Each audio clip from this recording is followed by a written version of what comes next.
1890년 7월 27일 오베르의 밀밭에서 한 발의 총성이 울렸다.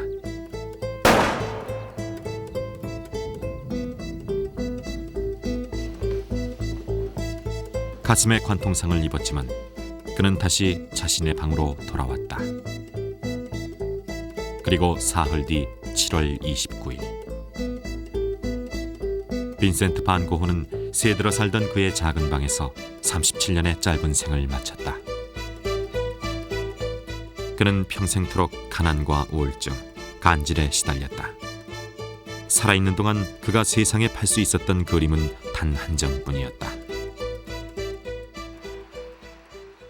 고흐 사망 100년 후 1990년 뉴욕 크리스티 경매장. 500,000, 15 million. 고흐의 가셰 박사의 초상이 경매시장에 올랐다. 전 세계의 거물급 화상들이 모두 모인 이날 가셰 박사의 새 주인이 낙찰됐다. We all thought it will fetch a high price, but nobody knew how far it will go. And suddenly, in very short few minutes, it was up there, finished. 일본의 제지회사 회장 사이토는 인류 역사상 최고가로 고흐의 그림을 샀다. 가시에 박사의 초상. 그 경매가는 8,250만 달러, 우리 돈 984억 원이었다. 그러나 이 천문학적인 가격의 그림은 고흐의 가치를 보여주는 단 하나의 사례일 뿐이다. Now it's the most expensive painter. He is like a founder of a new religion. On ne peut pas préjuger de dire s'il n'y avait pas eu Van Gogh, on serait dans la misère à offert. The effect must have been, in effect now, billions. 불행으로 가득 찬 일생을 마친 한 사내는 사후 100년의 세월이 흐른 지금 세상 누구보다도 강한 힘으로 살아 움직이고 있다.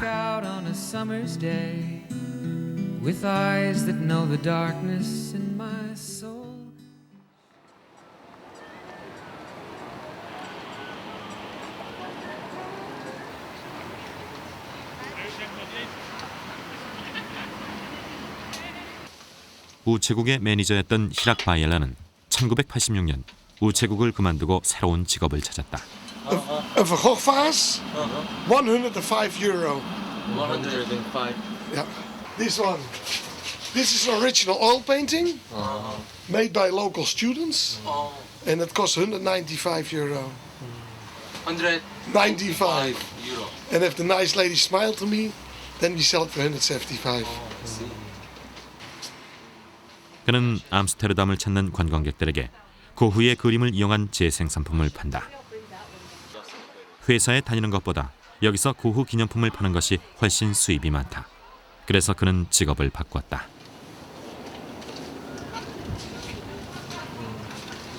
Before I was a manager of a post office. Manager. Manager of a post office. Now once I walked on the square and there were no kiosks here. And then I saw this is a good place to sell. And then I asked permission at the government. And at the end I got permission. 그가 여기서 장사를 하며 먹고 살 수 있는 것은 그의 기념품 가게 근처에 고흐 박물관이 있기 때문이다. 1962년 네덜란드 정부는 의회의 동의를 얻어 고흐 재단을 만들었다. 그리고 고흐의 유적이 갖고 있던 작품과 전 유럽에 흩어져 있는 고흐의 작품을 사들이기 시작했다. 13년 뒤인 1973년 200개의 그림을 확보한 고흐 재단은 고흐 박물관을 개관했다. 2003년 이 작은 박물관에 전 세계에서 130만 명의 사람들이 모여들었다. 작년 한 해 고흐 박물관은 입장료만으로 200억 원에 가까운 수입을 올린 것이다. Government provided the funds to give a sum of money to the family to establish the foundation. And government provided also the building and subsidized the museum. So in that sense, it's a partnership. Here in-house we have a quarter of all his paintings. We have over half of all his drawings. It is, after all, the largest collection in the world already. 단지 고흐를 보기 위해 전 세계의 많은 사람들이 암스테르담으로 온다. 그들은 고흐의 그림 앞에서 눈을 떼지 못한다. 이제 책에서만 봐왔던 고흐의 원본 그림을 바로 코앞에서 볼 수 있는 것이다. 극적인 고흐의 생애는 화려하고 거친 그의 분놀림 속에 재현되고 사람들은 그의 원본 그림 앞에서 강렬한 경험 속으로 빠져든다. I think it's interesting to see the painting up close, in personnel, not just in a book. I'm excited to see such great works that normally I wouldn't get an opportunity to see. Ja, ich bin auch seit kurzem drin und bin jetzt schon recht beeindruckt. Dann habe ich auch heute erst mal wieder realisiert, er hat ganz lang gelebt, war also ziemlich intensiv. 강렬한 고흐의 그림을 본 사람들은 그 인상을 가지고 돌아가고 싶다. 고흐 박물관은 그런 사실을 잘 알고 있다. 고흐의 모든 작품은 수십 가지의 상품으로 재생산된다. 원본의 모작에서부터 고흐의 상표를 단 물감에 이르기까지 고흐 재단에서 생산하는 이 모든 물건들은 박물관의 또 다른 주 수입원이다. 매년 고흐 박물관은 고흐 재생산품 판매를 통해 약 20억 원 정도의 돈을 벌어들인다. 그러나 고흐 재단에서만 재생산품을 판매하는 것은 아니다. 암스테르담 전역에는 네덜란드 각지의 회사에서 개발한 고흐 재생산품으로 가득 찬 상점들이 있다. 고흐를 사용해서 만들 수 있는 가능한 모든 물건들이 이곳에 있다.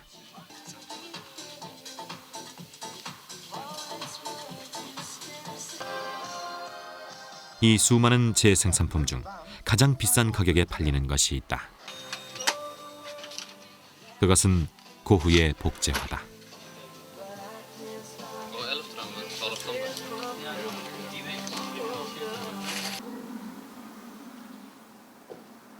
복제화는 원화와 비슷하게 만드는데 시간과 노력이 필요하다. 복제화가 제니스는 10년 전부터 고흐의 복제화를 그려서 팔기 시작했다. 그는 고흐 작품을 복사하기 위해 몇 년간의 노력을 해야 했다. I went to all the musea where the Van Goghs were, and I studied first the paintings, and after studying, I started. And in the beginning, it was miserable because it takes a lot of time before you get a good quality painting. But now I think I'm not as good as Van Gogh, but I can make a reproduction of Van Gogh. 그는 동업자인 베르겐과 함께 액자 가게로 출발했다.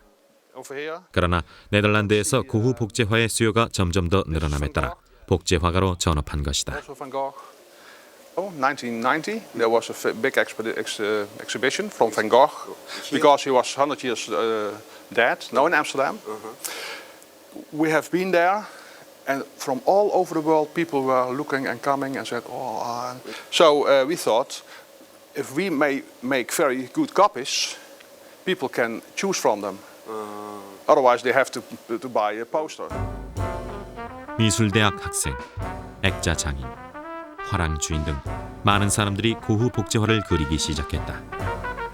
베르겐과 제니스는 액자를 만들어 왔다는 장점을 살려 그림뿐 아니라 액자도 100년 전의 그것과 똑같이 복제한다.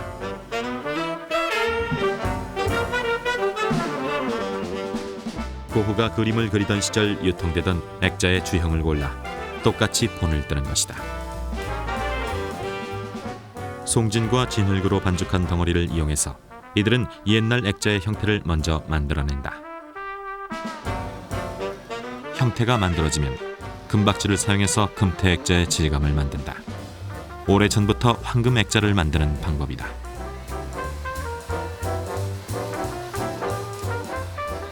옛날 액자의 느낌을 주기 위한 마무리 작업으로 회색 파우더를 틀에 묻힌 다음 이것을 닦아내면 이제 100년의 세월의 때가 묻은 액자가 완성된다.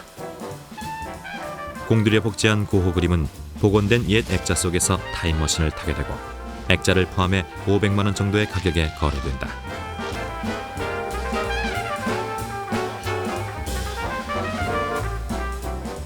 인터넷은 고흐 복제화를 판매하는 또 다른 유통망이 되고 있다. 인터넷을 통해 복제화는 세계 각지로 팔려나간다. 400-500 paintings a year.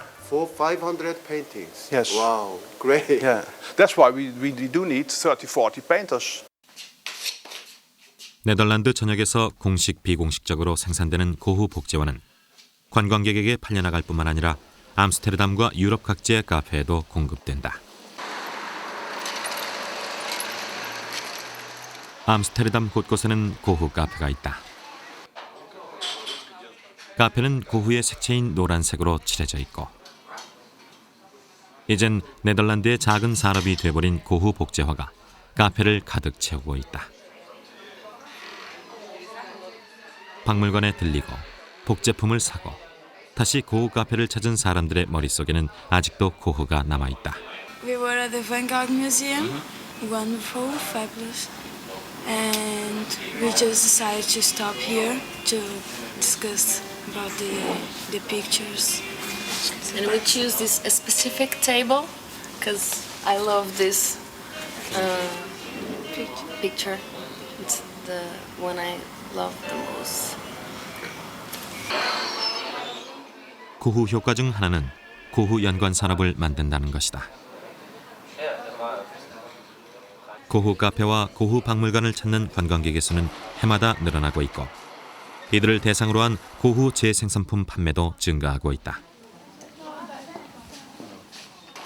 네덜란드 각지에서는 더 많은 상품들이 개발되어 만들어지고 있다. 고흐 관련 산업의 수는 해마다 늘어나서 현재 총 5만 명이 넘는 사람이 고흐 관련 사업에 종사하고 있다.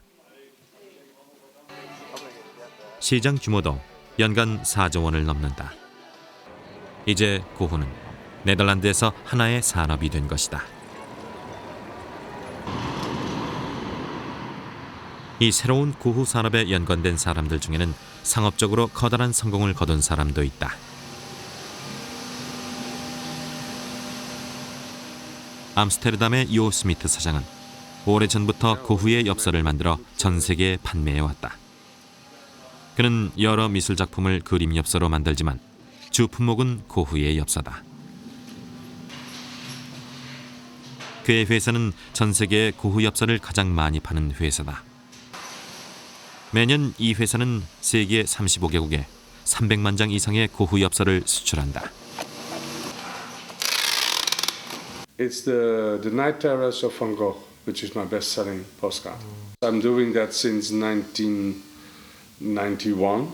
That particular image, I may have sold, in the region of 800,000, 900,000, 270 or 300 million postcards in between that. I didn't know that I would sell so many. 요 스미트 사장이 세계에서 가장 많은 고흐 엽서를 팔 수 있었던 가장 큰 이유는 원본에 가장 가까운 고흐 엽서를 만들 수 있었기 때문이다.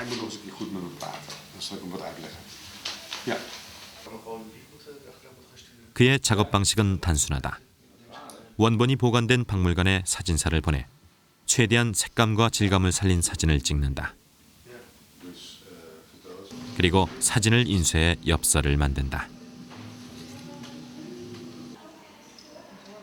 네덜란드는 고흐 박물관과 크렐레 밀러 박물관에 고흐 그림 원본의 절반 가까이를 보관하고 있다. 원본이 보관된 박물관에 쉽게 접근할 수 있다는 것이 그가 만들어낸 엽서의 가장 큰 경쟁력이다. 원본 그림을 통해 그는 최고의 엽서를 만들 수 있다. 고흐의 그림이 대부분 네덜란드 안에 있다는 것은 요 스미트 사장에게 커다란 행운이다. There is a Van Gogh effect, yes. When you didn't sell any painting during your lifetime, it's obvious that now, if you look at the effect it had since his death, it's huge. Must have been, the effect must have been, in effect now, billions. Beautiful. 고흐 자신은 죽은 뒤 그가 남긴 모든 것이 이토록 커다란 부로 이어질 것이라는 점을 알고 있었을까? 정작 고흐의 삶은 부유함과는 아무런 상관이 없었다.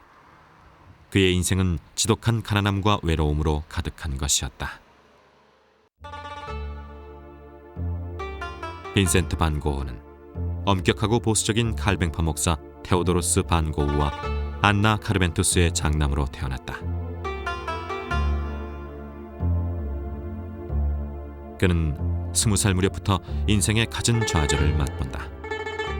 하숙집 딸 우제니 로이어에게 구원했다가 거절당한 것이 그의 인생에서 첫 번째 좌절이었다. 22살, 고흐는 기독교의 심취에 미술품 거래를 혐오한다는 이유로 직장에서 해고당한다.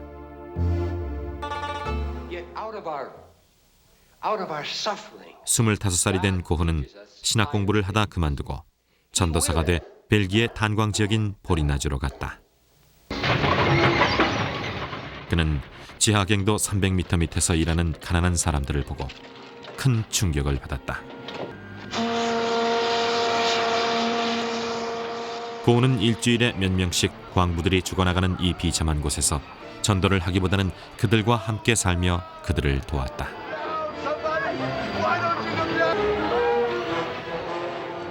보리나주의 탄광을 소재로 제르미날이란 소설을 낸 에밀 졸라는 고흐의 얘기를 듣고 소설 속에서 그를 젊은 예수라 묘사했다. 고흐는 이 가난한 사람들에게 자신이 가진 모든 것을 나누어 주었던 것이다.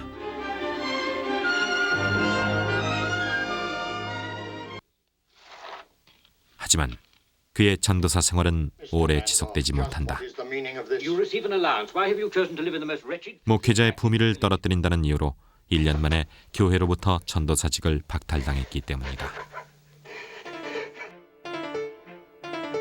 26살, 화가가 되기로 결심한 고흐는 동생 테오에게 대생 기법책과 물감을 부탁한다. 구필화랑의 유능한 화상이었던 동생 테오는 고흐에게 경제적 지원을 약속했고 매달 고흐에게 돈을 보내주기 시작했다. 동생으로부터 받는 돈은 평생 동안 고흐의 유일한 수입원이었다. 고흐는 죽는 날까지 테오에게 모두 668통의 편지를 보냈다.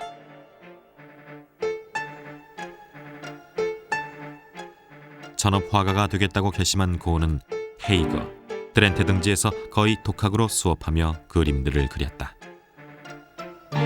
하지만 정식 미술 교육을 받지 못한 고흐의 그림은 대생이나 색채 구현에서 기초가 돼 있지 않다는 비판만을 받았다. 아무도 그의 그림에 주목하지 않았다.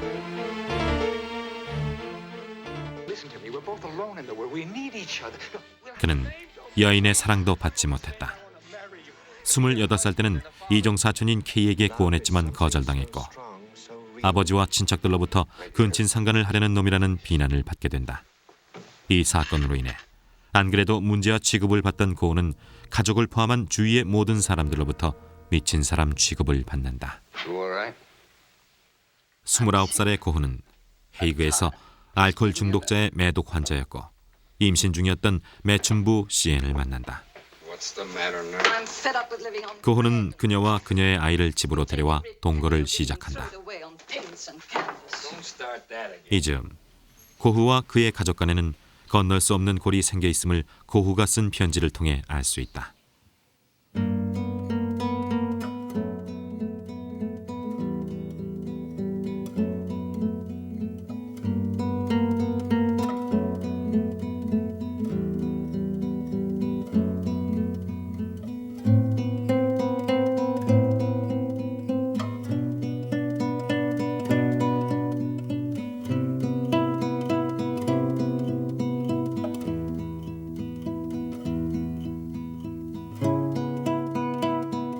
시엔과의 생활은 비참했다.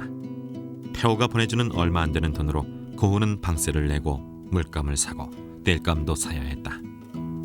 며칠이고 굶으며 지내야 하는 날들이 늘어갔다.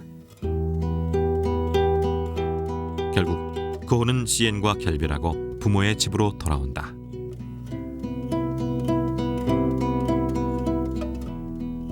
이곳에서 고흐는 본격적으로 그림을 그리기 시작한다.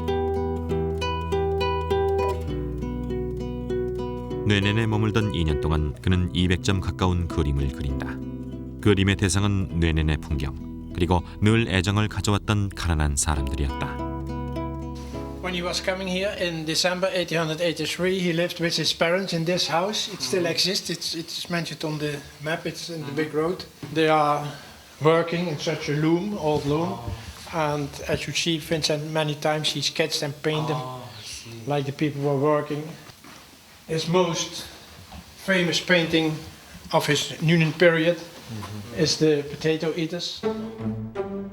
그의 초기 대표작 감자 먹는 사람은 이 시기 뇌넷에서 수십 번의 반복된 작업 끝에 그려졌다.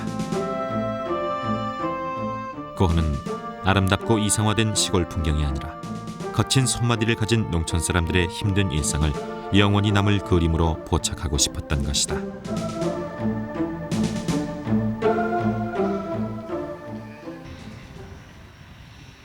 그러나 고흐는 고향에서나 타지에서나 한 푼의 돈도 벌지 못하는 무능력자였고 변변한 친구 하나 없이 마을 사람들로부터도 따돌림을 받았다.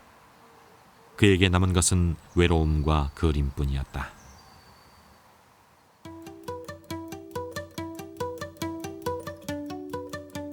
이후 5년 동안 벨기에의 안트워프 그리고 파리를 거치면서 가난과 고독 속에서의 그의 그림 수업은 계속됐다. 그리고 1885년 파리에서 고흐는 그의 그림을 획기적으로 바꿔놓는 사람들을 만났다. 그것은 바로 인상파 화가들이었다. 화상으로 성공한 동생 테오를 통해 그는 고갱, 모네, 로트렉, 피사로, 드가 등 인상파 화가들을 만난 것이다. 고흐는 인상파의 그림에서 충격을 받는다. 그들의 그림에서는 빛과 공기가 만져졌다. 무엇보다도 인상파 화가들은 고전 회화 기법을 깨고 주관적인 시선으로 사물을 그린 최초의 화가들이었다.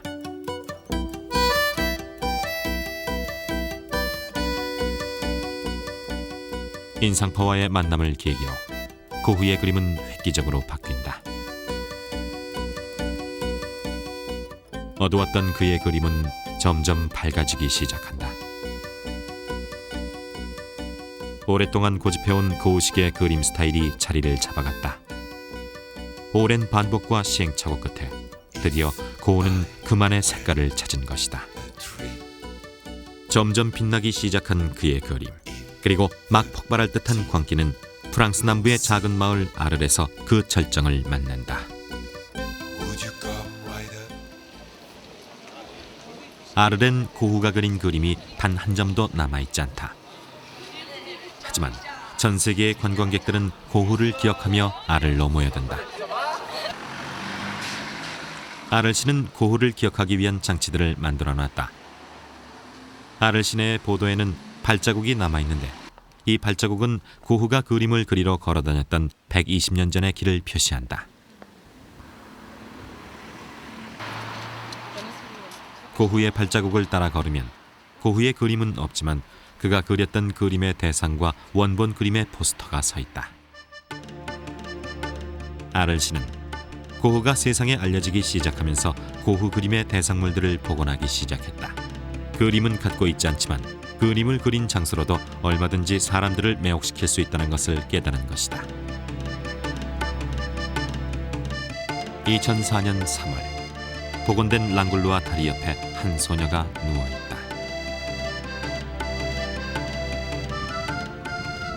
Is there any reason you stopped here? It's Van Gogh, the painting. The Van Gogh painting.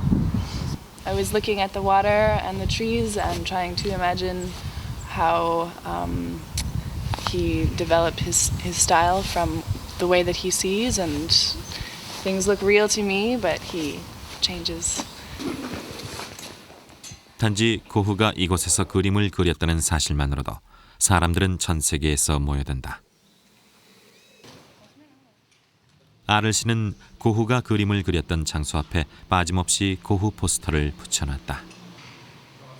하지만 정작 가장 중요한 장소인 고흐가 새들어 살던 하숙집, 일명 노란집 앞에는 포스터만 붙어있고 집은 없다. 고흐가 2년간 살던 집은 지금은 허물어지고 뒷건물만 남아있다. 하지만 관광객들은 아랑곳하지 않는다. 그들은 노란색으로 칠해진 주위의 집에 들어가 고흐의 흔적을 찾는다. real yellow house where? No, just it's just a reproduction. Mhm. Every people say you can open the door for the bedroom of Van Gogh. Je dis no, it's not the bedroom of Van Gogh. It's the bedroom of the other people. Every people. 아르레 사는 안느 크레허그는 그녀의 어머니와 함께 한 점의 고흐 그림도 없는 아르레서 고흐 재단과 고흐 미술관을 만들었다. 그녀의 아이디어는 고흐 그림이 없다면 고흐에게 바치는 그림으로 고흐 미술관을 만들자는 것이었다. It's only homage of contemporary artists to Van Gogh, like tribute to Van Gogh. 그녀는 현대 미술 작가들을 섭외해서 고흐의 이미지를 가지고 새롭게 만든 작품을 전시하기 시작했다. 1998년 첫 전시회를 가진 이래 매년 3만 8천 명의 관람객이 이 작은 시골 도시를 찾아와 고흐 없는 고흐 미술관을 본다. Well, at the beginning, some of them are very upset because there is no Van Gogh, and they like it very much, and they are very interested to see how the contemporary artists had, these feelings about Van Gogh and how they did a work specially for Van Gogh.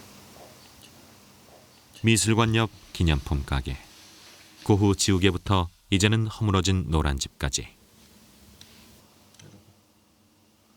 고흐가 살던 노란 집은 사라졌지만 아르 사람들은 새로운 노란 집을 만들어낸다. 이 모형 노란 집의 창문을 열면 고흐가 그렸던 그림들이 나타난다. 그녀는 없어진 노란 집을 다시 만들어 팔고 있다.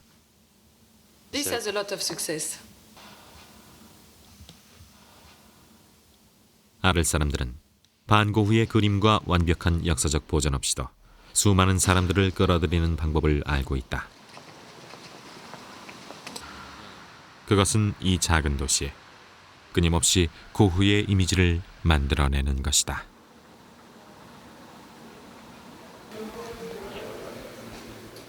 고흐는 아르레서 2년간 머물렀다. 아르레서의 고흐의 흔적은 많지 않다. 하지만 실제 그가 겪은 사건은 강렬했다. 30세, 여전히 가난하고 고독한 화가였던 고흐는 자신의 방을 아틀리에로 꾸며 화가 공동체를 꿈꾼다. 그 작업의 일환으로 그는 고갱을 그의 집으로 초대했다. 그러나 공동작업 2개월이 지난 어느 겨울, 고갱과 심하게 다툰 고흐는 자신의 귀를 자른다. 병원에 입원했던 고흐는 이듬해 1월 노란 집으로 돌아왔으나 그에겐 환각 증세가 남아 있었다.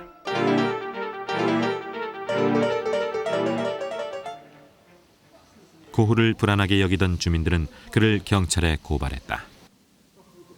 고흐는 3월 말까지 아를 요양원에 감금된다. 그러나 고흐는 이 시기에도 끊임없는 그림에 열정을 보인다. 이제 참을 수 없는 환각도 사라졌고 악몽을 꾸는 일밖에 없다. 다시 한번 말하지만 지금 나를 바로 정신병원에 가둬버리든지 아니면 온 힘을 다해 그림을 그릴 수 있게 내버려다오. 내가 미치지 않았다면 그림을 시작할 때부터 약속해온 그림을 너에게 보낼 수 있는 날이 올 거다. 나를 먹여 살리느라 너는 늘 가난하게 지내겠지. 돈은 꼭 갚겠다. 안 되면 내 영혼을 주겠다.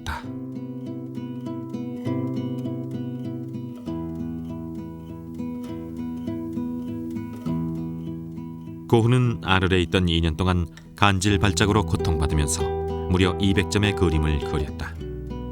그는 그의 마지막 정점을 향해 타오르고 있었다.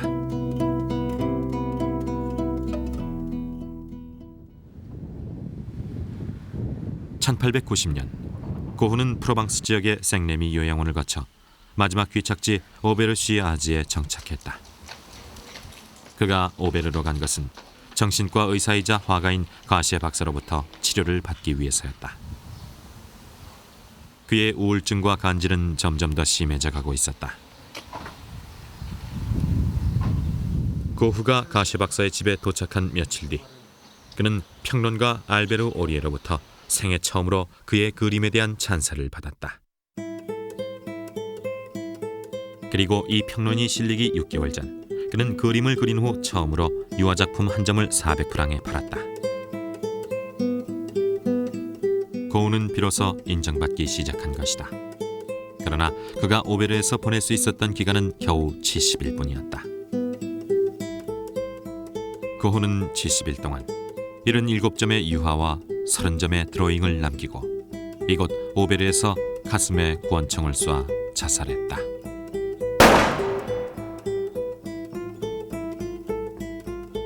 (1890년 5월 27일) 당시 고흐의 나이는 37이었다.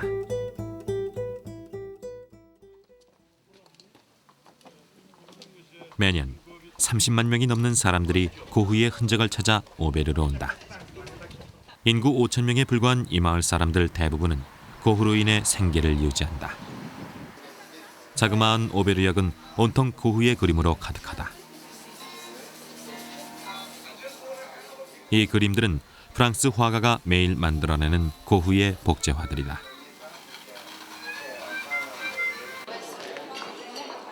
거리의 카페 내부 역시 온통 고흐의 복제화로 장식돼 있다.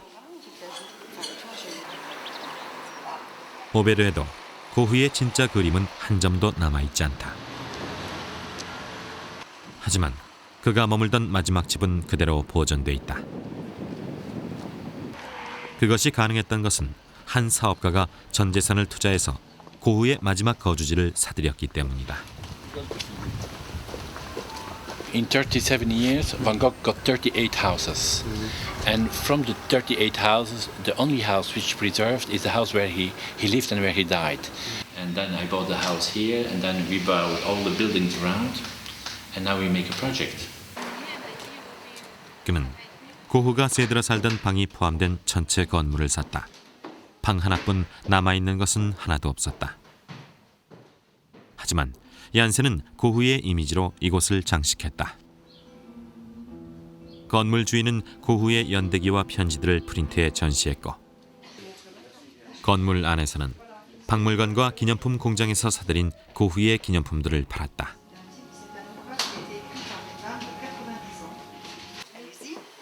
그리고 빈 방 한 곳에서 고흐의 생애와 오베르에서 그가 남긴 그림을 담은 슬라이드를 만들어 상영하기 시작했다.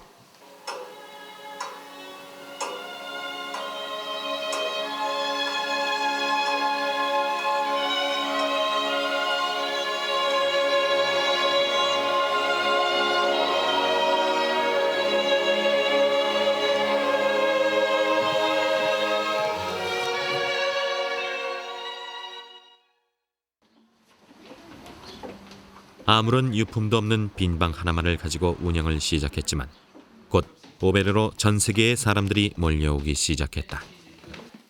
사람들은 최소한 그의 흔적이 남아있고 추억할 수 있다는 것만으로도 감동했던 것이다.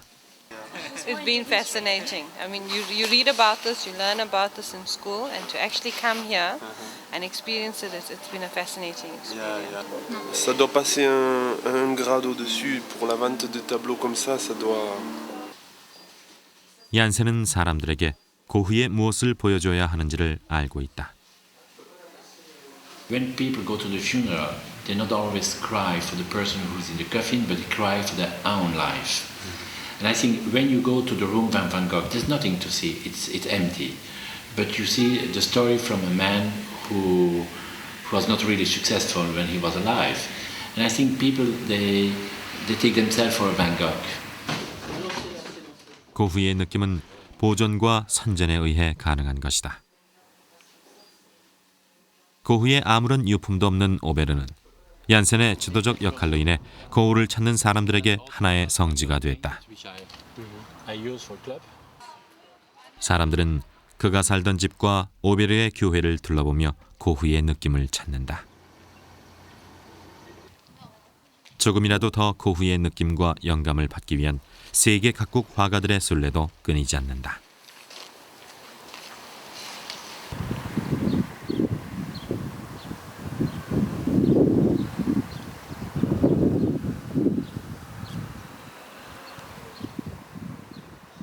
오베르는 마을 전체를 먹여 살리는 순례자들을 위해 3년 전 마을 한복판에 빈센트 공원을 만들었다. 이 공원은 마을을 세계적인 명소로 만든 한 불우한 화가에게 바치는 작은 헌사인 것이다. Soit dans les villes plus importantes avoisinantes, et puis il venait, c'est un village dortoir, plus riche. Tout dépend. Il n'y a pas que les musées. Dans les prestataires et les partenaires, il y a aussi la restauration. Les gens consomment à Auvers. Oui, mais on ne peut pas dire s'il n'y avait pas eu Van Gogh. On ne peut pas préjuger de dire s'il n'y avait pas eu Van Gogh, on serait dans la misère à Auvers. On n'en sait rien. 오베르 아를 암스테르담. 고우는 자신이 거쳐간 모든 곳의 사람들에게 선물을 주고 떠났다. 하지만 그는 죽은 이후에도 불행했고 또 다른 불행을 만들었다. The fact he was killing himself, the church didn't allow to make a ceremony in the church, so they did it here. And after the funeral, Theo was quite depressed, and he was saying to the people who came from Paris, take a souvenir from Vincent. So everybody got free a few paintings of Van Gogh. 고흐가 죽은 지 6개월 뒤 고흐를 평생 먹여 살렸고 화가로의 꿈을 꾸게 했고 친구이며 형제였던 동생 태호는 갑작스런 건강 악화로 인해 33살의 나이로 죽음을 맞이한다. 고흐와 태호는 같은 곳에 나란히 묻혔다. 이렇게 고흐의 신화는 완성됐다. 고흐가 남긴 대부분의 유작들은 동생 태호의 미망인 요한나 반 고흐의 소유가 됐다. 그녀는 남편 태호와 고흐 사이에 오간 편지들을 정리하기 시작했다. 고흐가 죽은 지 24년이 지난 1914년 독일과 네덜란드에서 반 고흐와 태호의 편지는 3권의 책으로 출판됐다. 그의 파란만장한 얘기는 여러 작가에 의해 계속 세상에 소개된다. 20세기에 들어서면서 인상주의 화가들의 작품은 미술 시장에서 그 가치를 인정받기 시작한다. 그 중에서도 고흐의 작품은 가격과 가치 양면에서 최고의 대우를 받게 된다.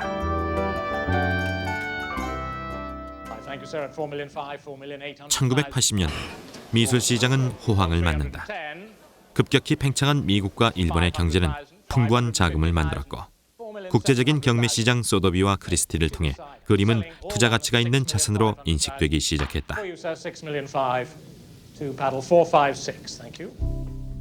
1987년 2월 12일 크리스티 경매에서 해바라기는 2억 4천만 프랑에 팔려나감으로써 가장 비싼 단일 그림의 기록을 세웠다.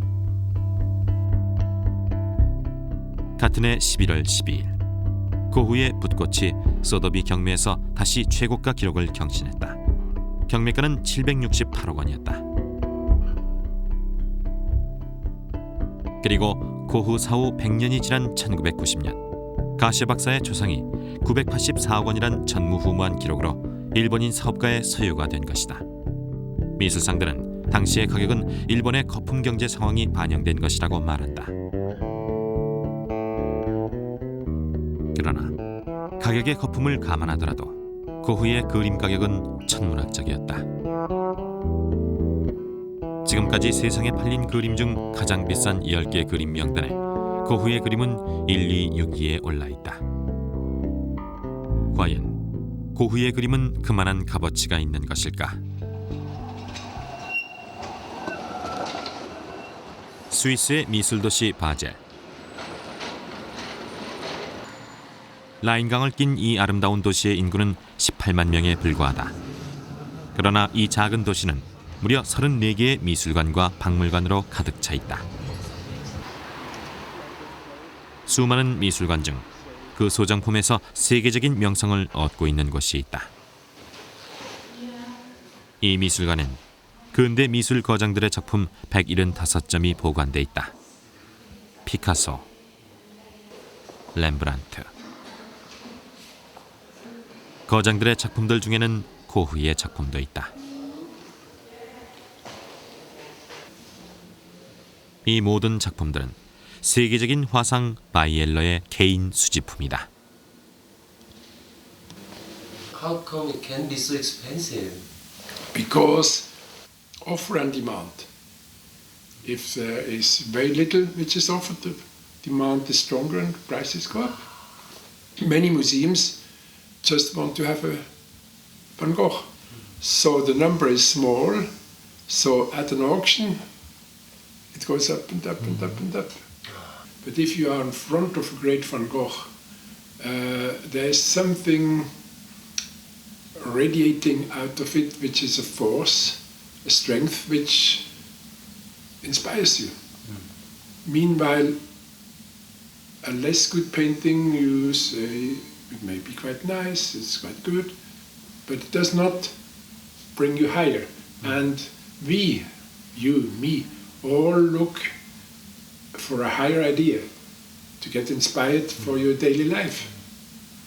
Because he had something which he could put into these paintings, his belief, his strength, his invention, which was more direct paint than other artists.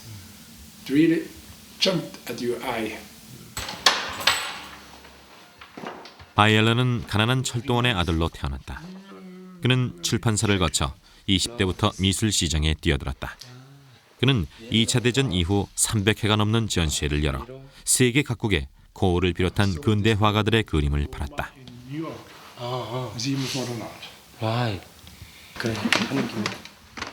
그는 이렇게 번 돈을 다시 미술품에 투자했다. 그리고 바이엘런은 자신이 평생 수집한 175점의 그림을 모두 바젤 씨에 기증했다.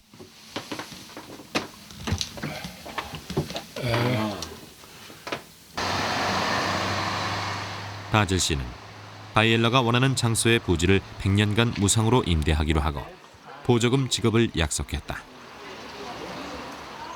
1997년 바이엘러 박물관과 재단이 건립됐다. 바젤 씨는 암스테르담, 아를, 오베르처럼 대를 이어 후손들이 먹고 살 수 있는 커다란 자산 하나를 얻은 것이다. One doesn't have to own everything, you know. I have given my things away to the museum.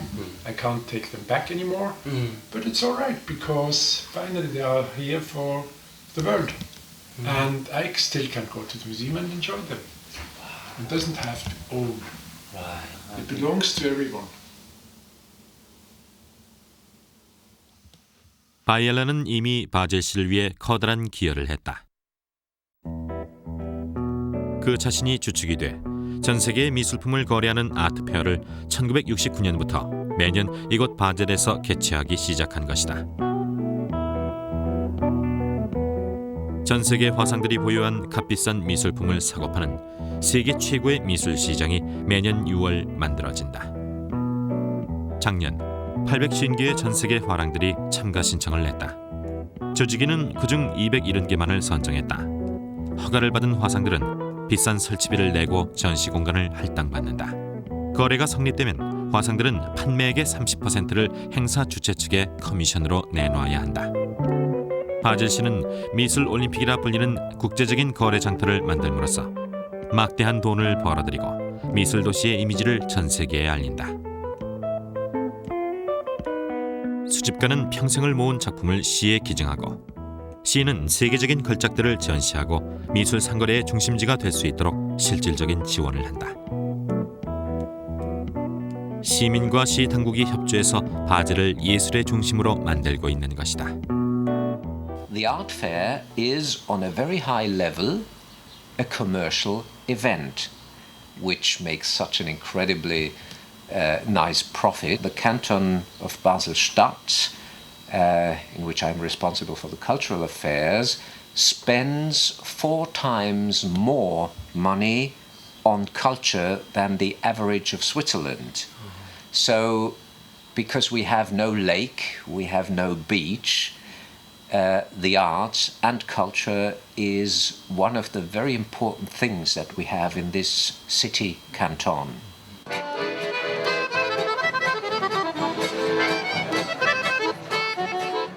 매년 500만 명이 넘는 외국인들이 인구 18만의 작은 도시 바젤을 찾는다.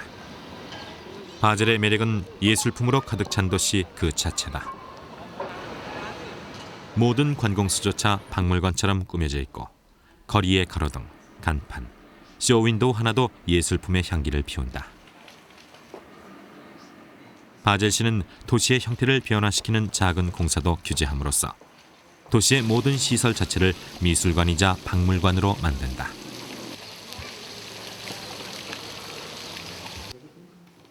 또 사람들은 바젤에서 근대와 현대 거장들의 작품을 대부분 만나볼 수 있다. 그리고 이곳에 고흐가 있다. 석점에 불과하지만 바이엘러에게 고흐 작품은 다른 어느 것과도 바꿀 수 없는 최고의 보물이다. He is like a founder of a new religion. And even if he dies 100 years later, it's a sacred place. And therefore then, if it's a sacred person, there's a monastery, there's a church, and people go thousands and thousands. And a great painter, he has passed through here, he has passed through here. People go and look at those places. Van Gogh is perhaps number one. Number one? Yeah. For what reason? Oh, he touches me very much. Starry, starry night. 사람들은 고흐의 무엇에 감동하는 것일까? Look out on a summer's day. 가난과 고독, 불행을 딛고 이뤄낸 그의 빛나는 작품에 대한 경외인가?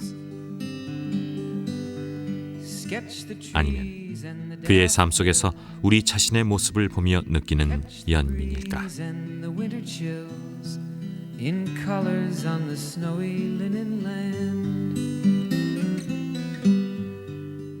뇌는 What you tried to say to me, 알을, how you suffered for your sanity, and how you tried to set them 오베르, free. They would not listen, they did not know how. 유럽의 수많은 나라와 도시에서 고흐는 살아있다. Starry, starry night. 그리고 그의 뒤에는 그를 만들어내는 사람들이 있다.